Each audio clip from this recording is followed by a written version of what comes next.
Hello guys, welcome back. तो आज हम डिस्कस करेंगे डेटाबेस रेप्लिकेशन। तो सबसे पहले हम लोग ये समझते हैं कि हमें डेटाबेस रेप्लिकेशन की जरूरत क्यों पड़ी। तो लास्ट वीडियो में आपको याद होगा कि हमने लोड बैलेंसर लगा के हमने अपने सारे वेब सर्वर्स स्केल कर लिए थे। ठीक है, तो अब देखो, अब हमारे पास जितने भी रिक्वेस्ट आएंगे उनको हैंडल करने के लिए हमारे पास बहुत सारे वेब सर्वर्स हैं, पर डेटाबेस अभी तक एक ही है हमारे पास। ठीक है ना। तो अगर हमारे पास लेट्स से कि 4 रिक्वेस्ट आए थे, हमने 4 वेब सर्वर निकाल लिए, ठीक है भाई, कि चलो तुम्हारा रिक्वेस्ट ये प्रोसेस कर देगा, दूसरा रिक्वेस्ट ये प्रोसेस कर देगा, ये सर्वर से अलग अलग। ठीक है, 1 2 3 3 4 ऐसा। ठीक है, तो अलग अलग सर्वर्स अलग अलग रिक्वेस्ट तो हैंडल कर रहा है, पर लेट्स से कि चारों को चाहिए कि उनको डेटाबेस से ही बातें करनी है। ठीक है, उसको डेटाबेस से ही कोई डेटा चाहिए। ठीक है, तो अब इस केस में क्या ही हो गया कि जो डेटाबेस है हमारा, वो अब एक बॉटलनेक हो रहा है। ठीक है, अब वो बॉटलनेक होते जा रहा है। बॉटलनेक का मतलब कि एकदम से भाई इतने सारे लोग आ गए इससे मांगने, अब ये स्लो हो जाएगा। ठीक है, अब 40 रिक्वेस्ट अगर लेट्स से कि ये प्रोसेस कर पा रहा था 1 सेकंड में, तो अगर इसका 40 क्यूपी, अगर किसी ने 40 क्यूपीएस से करा और ये 40 रिक्वेस्ट ही हैंडल कर रहा था, तो ठीक है भाई 1 सेकंड में कर लेगा। अगर मान लो हमारे पास बहुत सारे सर्वर है और उस पर 80 रिक्वेस्ट आ गए, तो अब ये बैठ के इसको वेट करना पड़ेगा। ठीक है, कि पहले 40 प्रोसेस करेगा, फिर 40 प्रोसेस करेगा। ठीक है, तो ये चीज हो गई। अब मान लो कभी यही फेल हो गया, ठीक है, लेट्स से कि अगर ये फेल हो गया, काम ही नहीं कर रहा है, तो उस केस में तो हम कोई डेटा वापस कर ही नहीं पाएंगे। ठीक है, तो इन सब चीजों को सॉल्व करने के लिए आता है डेटाबेस रेप्लिकेशन। डेटाबेस रेप्लिकेशन कुछ नहीं है, is just a process of copying and maintaining database objects and data from one database to another. So it's more like कि तुम्हारे पास एक डेटाबेस था पहले से। ठीक है, अब तुम और भी डेटाबेस ले आ रहे हो। ठीक है, और भी डेटाबेस ले आ रहे हो। ठीक है, तो अब हम देखेंगे कि कैसे कैसे किस टाइप से रेप्लिकेशन करते हैं हम, किसमें क्या डेटा होगा। ठीक है, और अभी इस वीडियो के लिए ना हम बस ये कंसिडर करके चलेंगे कि हमारा जो एप्लीकेशन का पूरा डेटा है ना, वो एक डेटाबेस में आ जाएगा। ठीक है, क्योंकि बाद में हम ये शार्डिंग का कॉन्सेप्ट पढ़ेंगे, तब देखेंगे कि अगर एक डेटाबेस में नहीं आ सकता था तो हम कैसे करते हैं। पर अभी के लिए हमारा बेसिक एजम्पशन यही है कि हमारा सारा डेटा एक ही डेटाबेस के अंदर फिट हो सकता है। ठीक है, अब देखो डेटाबेस रेप्लिकेशन के फायदे क्या होंगे। Better performance. परफॉर्मेंस बेटर कैसे हो जाएगा कि अब देखो हमारे पास एक के बदले 4 अगर हो गए, ठीक है, 4 डेटाबेस हैं, तो अब हमारे पास रिक्वेस्ट आएंगे तो मैं कुछ रिक्वेस्ट इस पे भेज दूंगा, कुछ रिक्वेस्ट इस पे भेज दूंगा, कुछ रिक्वेस्ट इस पे भेज दूंगा। तो अब क्या है ना कि बेटर थ्रूपुट मिल रहा है हमें, जल्दी जल्दी रिस्पॉन्सेज भेज रहा हूं मैं। दूसरी चीज कि अगर एक मान लो कि तुम बैठे हो अभी बैंगलोर में, ठीक है, तुम अगर रिक्वेस्ट कर रहे हो और बैंगलोर में डेटाबेस सर्वर है, तुम्हें बहुत जल्दी रिस्पॉन्स मिलेगा। पर लेट्स से कि यही कोई अमेरिका में बैठा हुआ है यहाँ पे, ठीक है, कोई यूजर यहाँ पे अमेरिका में बैठा हुआ है, अगर उसको भी यहाँ से डेटा लेना होगा, यहाँ से डेटा लेना होगा, तो क्या होगा, इसको भी बहुत ज्यादा टाइम लगेगा। तो हम क्या कर सकते हैं कि एक डेटाबेस का कॉपी हम इसके पास में ही रख सकते हैं कि हाँ भाई ठीक है, चलो ये सर्वर, डेटाबेस सर्वर हम अमेरिका में ही रख देते हैं, तो अब इसको बस यहीं से लेना है, तो इसके लिए वो लेटेंसी भी फास्ट हो गया। तो ये चीज हो गया। ठीक है, कि लेटेंसी अच्छा हो जाएगा, थ्रूपुट बढ़ जाएगा, थ्रूपुट के पैरेलल प्रोसेस ज्यादा कर देंगे। रिलायबिलिटी बढ़ जाएगी कि अगर एक सिस्टम फेल भी हो जाता है, कि अगर एक डेटाबेस क्रैश कर गया फॉर सम रीजन, तो हम सारे रिक्वेस्ट को हम अपने दूसरे डेटाबेस पे ट्रांसफर कर सकते हैं। ठीक है, तो रिलायबिलिटी बढ़ रहा है, अवेलेबिलिटी भी बढ़ रहा है कि कहीं भी कुछ भी करो। ठीक है, हमेशा हमारा कुछ ना कुछ एक एक डेटाबेस, 2 डेटाबेस, कुछ ना कुछ रहेगा ही। ठीक है, चलो नेक्स्ट देखते हैं। अब देखो टाइप्स ऑफ डेटाबेस रेप्लिकेशन। तो डेटाबेस रेप्लिकेशन एज इन कि हमने बोल तो दिया कि भाई ठीक है, ये हो गया एक हमारा एक मेन डेटाबेस कह लो अभी के लिए, बाद में इसके टर्मिनोलॉजीज देखेंगे। और हमने और भी डेटाबेस ले आए, तो भाई ये कैसे आपस में बातें कर रही, कुछ ना कुछ तो तरीका होगा ना कि इसमें डेटा अपडेट हो रहा है, कैसे हो रहा है। ठीक है, तो उसके लिए हम मोस्टली इंडस्ट्री में 3 चीजें फॉलो अप होती है, master slave replication, master master, leaderless. तो हम इस वीडियो में मास्टर स्लेव देखेंगे, नेक्स्ट वीडियोज में ये मास्टर मास्टर एंड लीडरलेस देखेंगे। ठीक है, तो चलते हैं मास्टर स्लेव में। क्या है, नाम से ही क्लियर है कि एक एक जो होगा, एक डेटाबेस वो होगा मास्टर डेटाबेस, और बाकी सब स्लेव डेटाबेस होंगे। ठीक है, इसको उल्टा भी कहते हैं, इसको लीडर फॉलोअर भी कहते हैं कि ठीक है भाई ये हो गया लीडर, सॉरी स्पेलिंग देख लेना, लीडर, और ये हो गया फॉलोअर।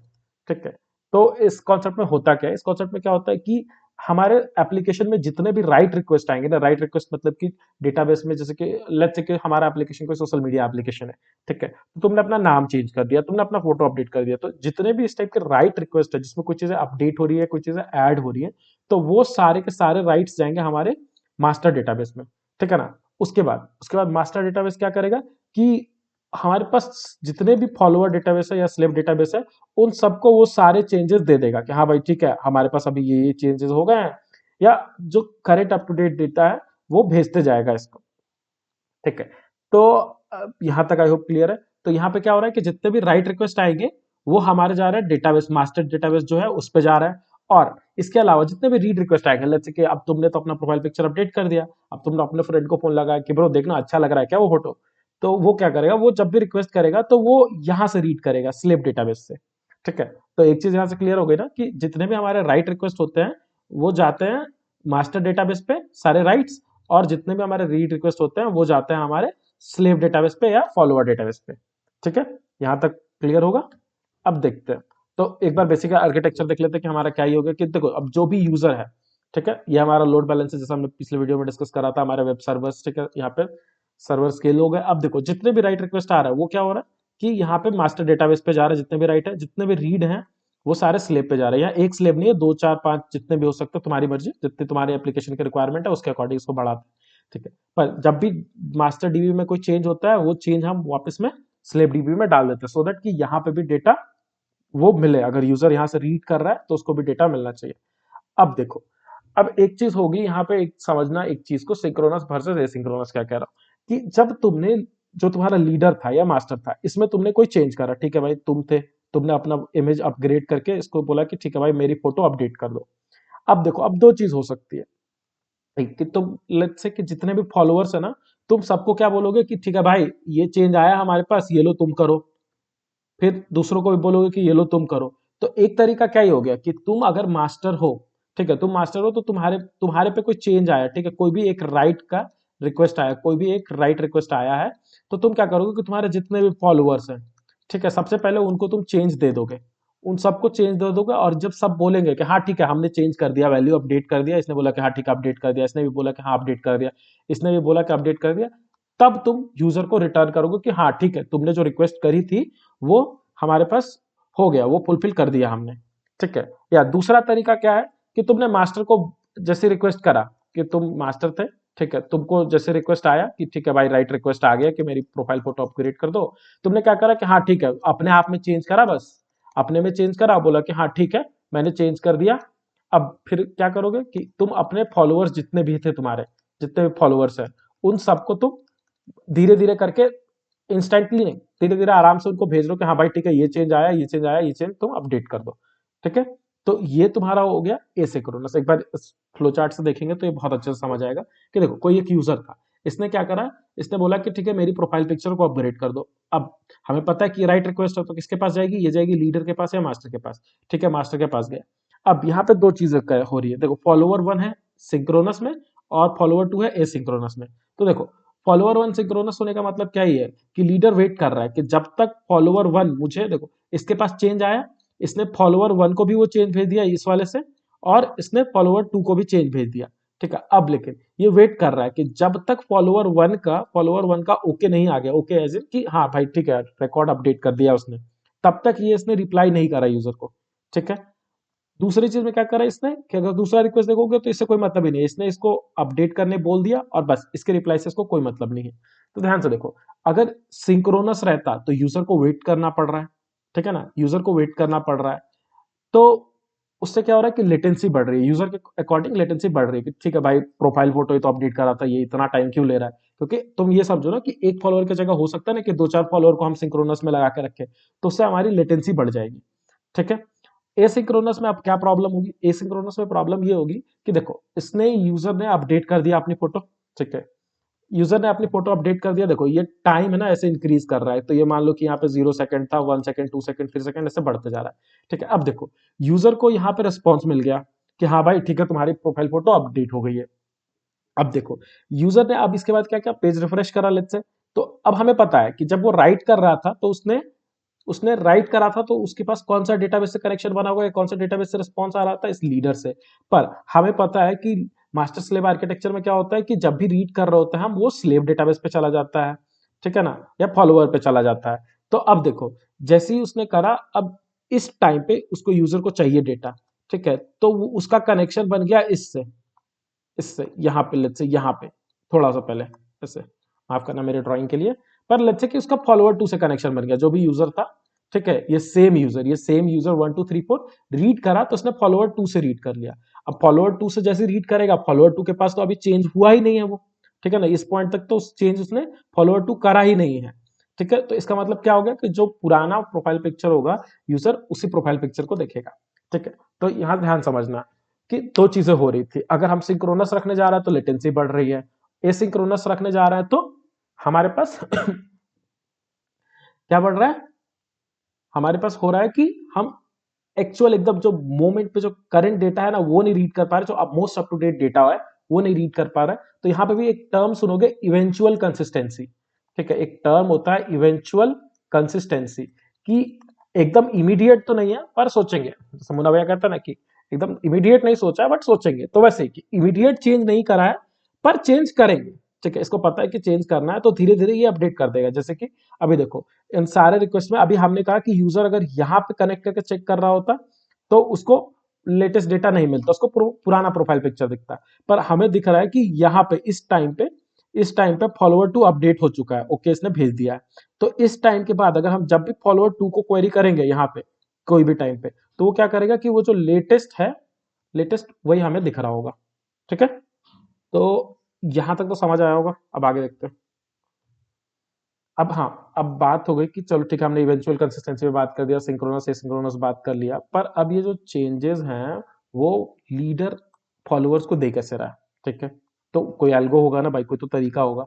तो उसके लिए बहुत सारे एल्गोरिदम है या इम्प्लीमेंटेशन कह लो कि कैसे होता है ये रेप्लिकेशन का। तो अब देखो, सबसे पहला तरीका एकदम सिंपल तरीका है कि स्टेटमेंट बेस्ड रेप्लिकेशन। इसमें क्या होता है कि भाई मास्टर को या लीडर को जो भी क्वेरी आया, ठीक है, उसने बोला कि भाई ठीक है, एक एसक्यूएल क्वेरी आया कि insert this at this this this, उसने सेम टू सेम भेज दिया अपने फॉलोअर को।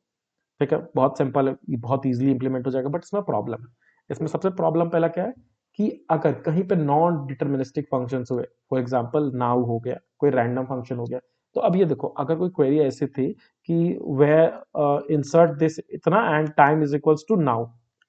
ठीक है, तो अब देखो, जब ये मास्टर पे एग्जीक्यूट हुआ होगा तो उसके लिए अलग टाइम हुआ होगा। ठीक है, जब ये फॉलोअर पे टाइम एग्जीक्यूट हो रहा होगा तो उसके लिए अलग टाइम होगा। तो समझ लो ना, डेटा इनकंसिस्टेंसी हो जाएगी। ठीक है, वो इसकी सबसे बड़ी प्रॉब्लम है। ठीक है, और फिर कुछ दूसरी चीजें हो गई कि ऑटो इंक्रीमेंट्स या कुछ चीजें रही, या कोई और साइड इफेक्ट वाले फंक्शन रन हो रहे हैं, तो उनसे भी प्रॉब्लम हो सकती है। तो इसका एक सॉल्यूशन क्या है भाई, कि जो भी नॉन डिटर्मिनिस्टिक फंक्शंस हैं उनको पहले ही रिप्लेस कर दो, जो भी फंक्शन के वैल्यूज कैलकुलेट हो चुकी है मास्टर वाले रेप्लिका में, और उस फिक्स वैल्यू के साथ तो फॉलोअर्स को आगे भेजो। ठीक है, ये हो गया एक तरीका। दूसरा हो गया राइट अहेड। तो राइट अहेड में कुछ नहीं होता, राइट अहेड को ऐसा समझो कि जो मेमोरी होती है ना वो फिक्स्ड है, कि ठीक है भाई इतनी डिस्क मेमोरी है। अब ये ना एग्जैक्ट मेमोरी लोकेशन देगा कि हाँ भाई ठीक है, ये memory location let's say XA002 ऐसा कुछ है, कि यहाँ पे जाके तुम ये चेंज कर दो।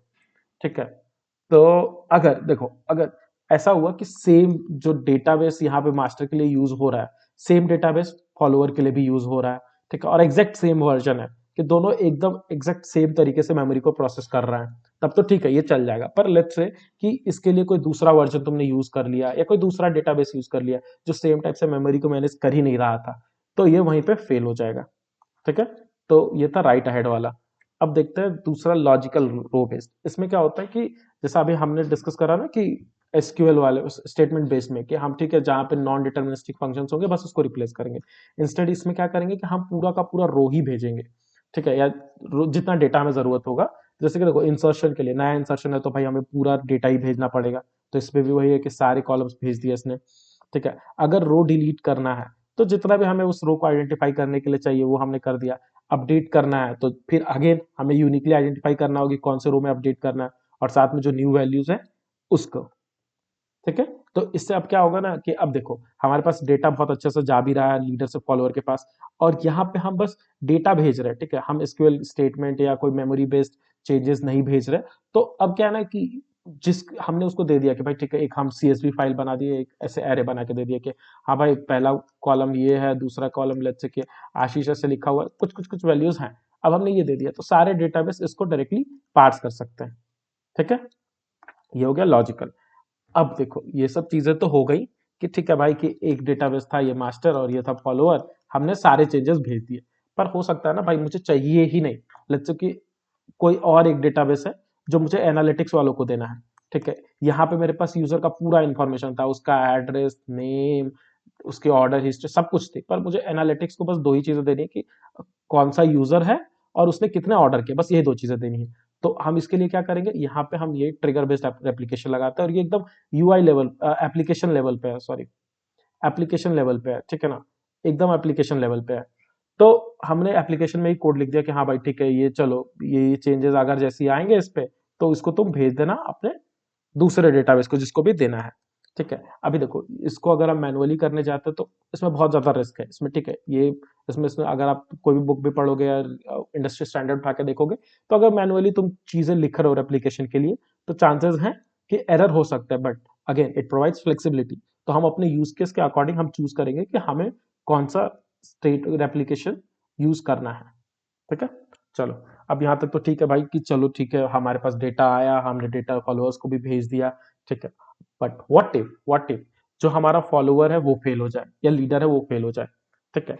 तो अब देखते हैं अगर फॉलोअर फेल हुआ है, ठीक है ना, फॉलोअर फेल हो गया तो देखो जो मास्टर होगा ना या लीडर होगा इसके पास एक होता है रेप्लिकेशन लॉग, ठीक है। रेप्लिकेशन लॉग एज इन की भाई हाँ या तो चेंज लॉग कह लो या बिन लॉग कहता है माई सीक्वल, ठीक है। तो इसके पास है कि हाँ भाई इसने रिकॉर्ड रखा है 1 2 3 4 5 80 तक चेंजेस हुए हैं। अब मान लो कि यहाँ पे कोई फॉलोअर था जिसके पास 70 तक चेंजेस थे और ये फेल हो गया, ठीक है, बाकी फॉलोअर एज इट इज काम कर रहा है। तो नेक्स्ट टाइम जैसे ही ये फॉलोअर आएगा ऑनलाइन आएगा, ठीक है, कि हाँ भाई ठीक है चलो अब ये सही से काम करने लग गया, तो ये क्या करेगा, ये इसको रिक्वेस्ट करेगा कि भाई देखो मेरे पास 70 तक के चेंजेस हैं, तुम बाकी सारे चेंजेस भेज दो। इसी को बोलते हैं कैचिंग अप, ठीक है, या कैचअप रिकवरी, ठीक है। ये हो गया एक चीज। दूसरी चीज हो सकता है ना कि हमें एक नया ही एकदम ऐड करना हो कि ठीक है भाई हमें एक नया नोड ऐड करना, नया फॉलोअर ऐड करना है, तो उस केस में हम क्या करेंगे कि जो डेटाबेस है उसका हम स्नैपशॉट लेंगे, उसका स्नैपशॉट। अब देखो स्नैपशॉट लेने के बहुत से तरीके हैं। एक कि या तो तुम डेटाबेस पे लॉक लगा दो, लॉक लगाने का मतलब क्या ही होगा कि उस करंट मोमेंट पे जो हम स्नैपशॉट ले रहे हैं तो उस टाइम पे कोई चेंज नहीं होना चाहिए डेटाबेस पे। पर अभी जो जितने भी डेटाबेसेस है चाहे माईसीक्वल, ओरेकल, पोस्टग्रेस, सब कुछ सब क्या कर रहे होते हैं कि बिना लॉक लगाए भी तुम्हें स्नैपशॉट दे सकते हैं, ठीक है। तो एनी हाउ बस तुम्हें स्नैपशॉट आ गया, तुम्हारा स्नैपशॉट आ गया फॉलोअर के पास, ठीक है। अब ये क्या करेगा, हो सकता है ना कि उसके बाद कुछ चेंजेस इसमें आ गए हों और एक्स्ट्रा, तो वो क्या करेगा फॉलोअर अगेन जो ये कैचअप मेथड था कि हाँ भाई मेरे पास इतने चेंजेस है, तुम जिससे किसी का 70 तक था, इसने क्या बोला कि भाई मुझे 70 से जो भी लेटेस्ट आ रहा है वहां तक के चेंजेस भेज दो। सेम चीज स्नैपशॉट में जितने भी बच गए होंगे वो चीज मांग लेगा, ठीक है। तो देखो फॉलोवर के लिए तो बहुत ईजी है, ठीक है, चाहे नया नोड यूज करना हो या पुराना जो क्रैश हो गया उसको वापस लाइव लेके जाना हो, तो उसके लिए चेंज करना बहुत ईजी है या कैचअप करना बहुत ईजी है। प्रॉब्लम होगी कि अगर लीडर ही फेल हो जाए तो तुम्हारे जितने भी राइट रिक्वेस्ट है वो फेल हो रहे हैं। तो अब देखो अब लीडर फेल हो जाता है तो सबसे पहला प्रॉब्लम तो ये होता है कि भाई तुम डिसाइड कैसे करोगे, ठीक है। कि देखो अब एक मास्टर है, लेट्स से कि यहाँ पे एक इसका फॉलोअर है, एक और फॉलोअर है और एक और फॉलोअर है, ठीक है। समहाउ नेटवर्क इश्यूज के कारण से इसके पास डेटा नहीं जा रहा है, ठीक है। तो हो सकता है ना कि ये बोल दे कि भाई लगता है मास्टर फेल हो गया है, पर मास्टर तो फेल हुआ ही नहीं है या लीडर तो फेल हुआ ही नहीं है, ठीक है। तो सबसे पहला प्रॉब्लम इसमें यही आएगा कि हम आइडेंटिफाई कैसे करेंगे कि लीडर फेल हुआ है, ठीक है। अब दूसरी चीज, चलो लेट्स से कि इन लोगों ने ठीक है डिसाइड कर लिया कि नहीं भाई चलो लीडर हमारा फेल हो चुका है, तो अब पहली बात कि जो नया लीडर बनेगा वो कैसे बनेगा, ठीक है, नया लीडर बनेगा वो कैसे बनेगा। तो इसके लिए भी देखो, इसके लिए सिंपल सा तरीका है कि सारे आपस में बात कर लेंगे कि हाँ भाई किसके पास मोस्ट रीसेंट चेंजेस है, जिसका चेंजेस एकदम लेटेस्ट होगा वो अपने आप को प्रमोट कर लेगा, ठीक है, कोई दिक्कत नहीं है। अब फिर देखो अब जैसे ही एक प्रमोट हुआ अब उसके बाद क्या करना पड़ेगा, उसके बाद सबको बताना भी तो पड़ेगा ना कि हाँ भाई ठीक है अब हमारा नया लीडर ये है, तो इस पे चीजें ना इससे रिक्वेस्ट ना करके तुम इससे चीजें रिक्वेस्ट करो और ये हम सबको सारे चेंजेस भेजेगा, ठीक है। चलो यहाँ तक तो सब क्लियर होगा।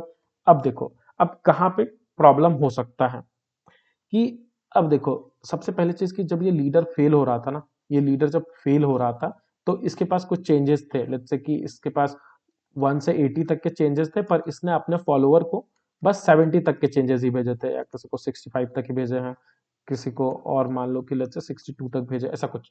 तो देखो जो 70 से लेके 80 तक का है ना वो डेटा किसी के पास है ही नहीं, इन सब में से किसी के पास नहीं है वो डेटा, ठीक है। तो सबसे पहली बात ये हमें देखना पड़ेगा कि क्या इसके लॉग में कुछ ऐसा है जो हमें बाकी फॉलोअर्स को देना चाहिए so that they can be updated, ठीक है। तो पहला चीज ये होगा, ठीक है।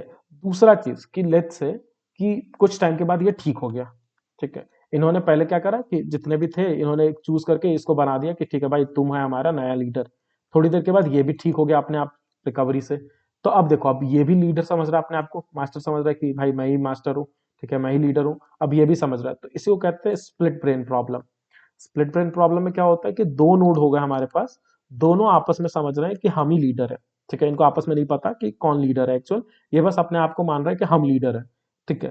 तो अब इसमें क्या हुआ कि कुछ राइट्स इसमें आ रही है, कुछ राइट्स इसमें आ रही है, इसके राइट्स वो ओवरराइट कर दे रहा है, उसके राइट्स वो ओवरराइट कर रहा है, समझ रहे हो ना, काफी कंफ्यूजन हो जाएगा, जो एक्चुअल डेटा है वी कैन लूज दैट, ठीक है।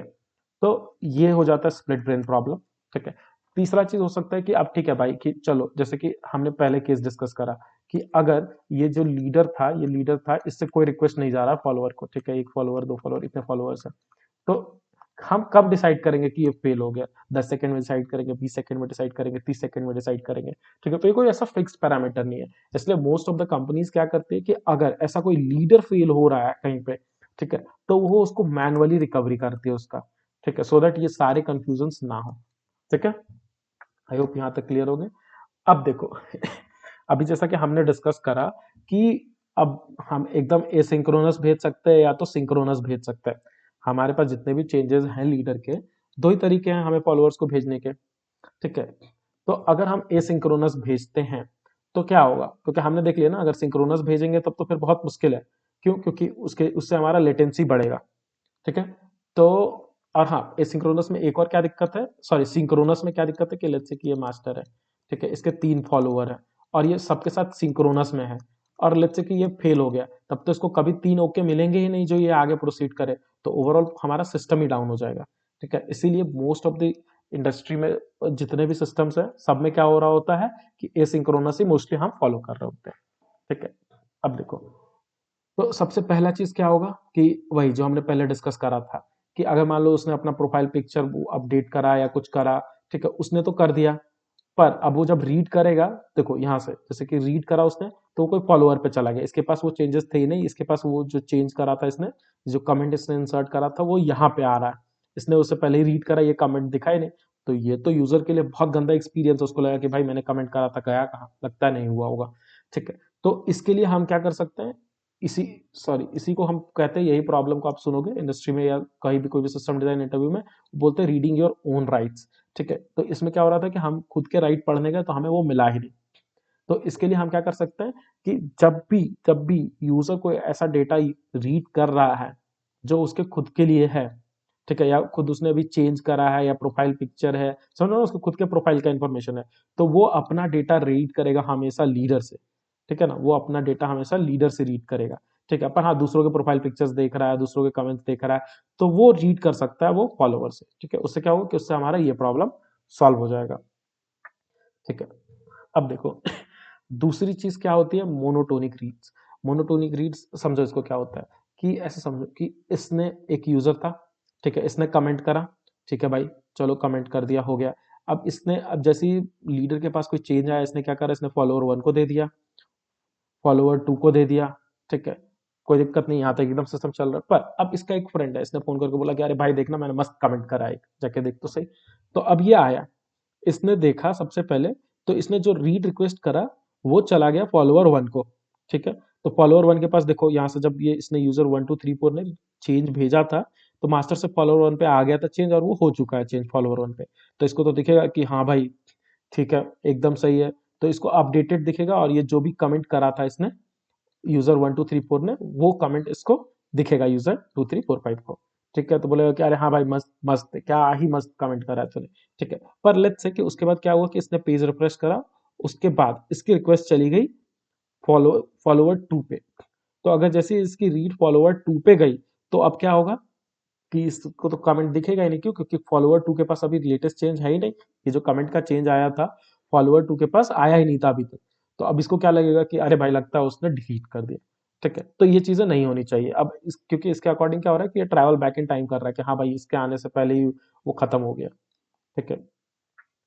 तो हमेशा हम क्या कर रहे होते हैं कि अगर कोई एक यूजर है, तो उसको हमेशा हम एक ही रेप्लिका से रीड कराएंगे, या तो उसको लेट्स से कि फॉलोअर 1 से हमेशा वो कर रहे होते हैं, या तो फॉलोअर 2 से करेंगे, ठीक है।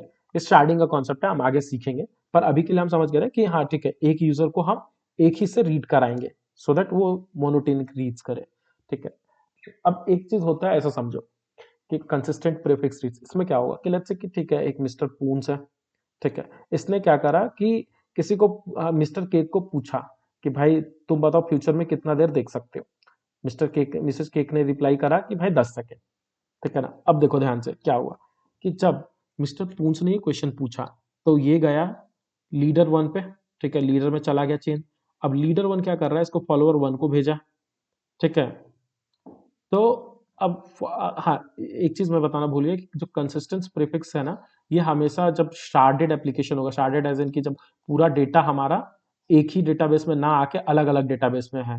ठीक है, कैसे है, लेट्स से कि मान लो कोई यूजर का आईडी है, तो हमने कह दिया कि भाई 0 से 10 वाले यूजर जाएंगे सिस्टम डेटाबेस वन में, 10 से 20 वाले जाएंगे दूसरे डेटाबेस में। या हम ऐसा कर सकते हैं कि मॉड्यूलो ले लिया कोई एक पर्टिकुलर नंबर से, लेकिन नंबर ऑफ डेटाबेस मान लो 3 है, तो जो भी यूजर आईडी है उसका मॉड्यूलो ले लिया, जो भी वैल्यू आए उस वाले डेटाबेस से जाएंगे। ठीक है। तो इसका मतलब क्या हुआ कि पूंछ के जितने भी कमेंट्स हैं, ठीक है, वो स्टोर होंगे, मेनली वो जाएंगे इसको लीडर वन को। ठीक है, पार्टीशन वन के लीडर को। और केक के जितने भी चेंजेस हैं वो जाएंगे पार्टीशन टू के लीडर को। ठीक है। तो अब देखो इसने क्या करा कि पून ने जब भी जो कमेंट करा या क्वेश्चन पूछा वो गया लीडर वन पे, उसके पास स्टोर हो गया। ठीक है, उसने फॉलोअर वन को दिया। फॉलोअर वन को देखो टाइम लग रहा है, वो यहाँ पे रिसीव कर रहा है। ठीक है। अब देखो जब कोई ऑब्जर्वर आया, ठीक है ना, ऑब्जर्वर आते ही ऑब्जर्वर आते ही क्या करा उसने, सबसे पहले जब रिफ्रेश करा, और हाँ देखो जब इसने पूंछ ने क्वेश्चन पूछा था तो केक ने रिप्लाई कर दिया कि हाँ ठीक है भाई, हमें 10 सेकंड आगे दिखता है। फिर ये चीज सेव हो गई इसके पार्टीशन टू के लीडर में। ठीक है, और इसने यही डेटा ट्रांसफर कर दिया पार्टीशन टू के फॉलोअर में। ठीक है। तो अब देखो जो यहाँ से डेटा, ठीक है, अब ये जो जो पार्टीशन टू का है ये वापस इवेंचुअली इस वाले लीडर को भी देगा। पर जो ऑब्जर्वर आया उसको क्या ही दिख रहा होगा कि उसने जब रीड करा ना, उसको रीड मिला पार्टीशन टू के फॉलोअर से। तो सबसे पहले वो क्या देखेगा कि भाई ठीक है ये तो आ गया पहले अबाउट 10 सेकेंड्स, पर क्या है ये अबाउट 10 सेकेंड्स, क्योंकि इसको क्वेश्चन तो मिला ही नहीं, क्योंकि अभी पार्टीशन टू पे ये चेंज आया ही नहीं था, ये चेंज आया ही नहीं था। ठीक है। तो यही होता है कंसिस्टेंट प्रीफिक्स राइट। तो इसमें हम क्या कर सकते हैं कि जो कैजुअली रिलेटेड होता है, जैसे कि मैंने एक थ्रेड स्टार्ट करा, ठीक है, या कोई कमेंट करा उस पर किसी ने रिप्लाई करा, ये कैजुअली रिलेटेड है, तो इन सबको हम एक ही पार्टीशन में रखें। ठीक है, इन सब चीजों पे हम आगे और बात करेंगे। ठीक है ना। चलो आगे देखते हैं। ठीक है। तो अब आगे तो क्या ही देखे, पर इसके आगे आता है मल्टी लीडर एप्लीकेशन, तो जो हम लोग देखते हैं नेक्स्ट वीडियो में। आई होप कि यहाँ तक तुम्हें सब कुछ समझ में आया होगा, पर इसमें मास्टर स्लेव आर्किटेक्चर में किसी को कोई भी प्रॉब्लम है कमेंट सेक्शन में जरूर पूछना। ठीक है, मिलते हैं नेक्स्ट वीडियो में, और तब हम लोग देखेंगे मल्टी लीडर एप्लीकेशन। ठीक है, थैंक यू गाइस, बाय।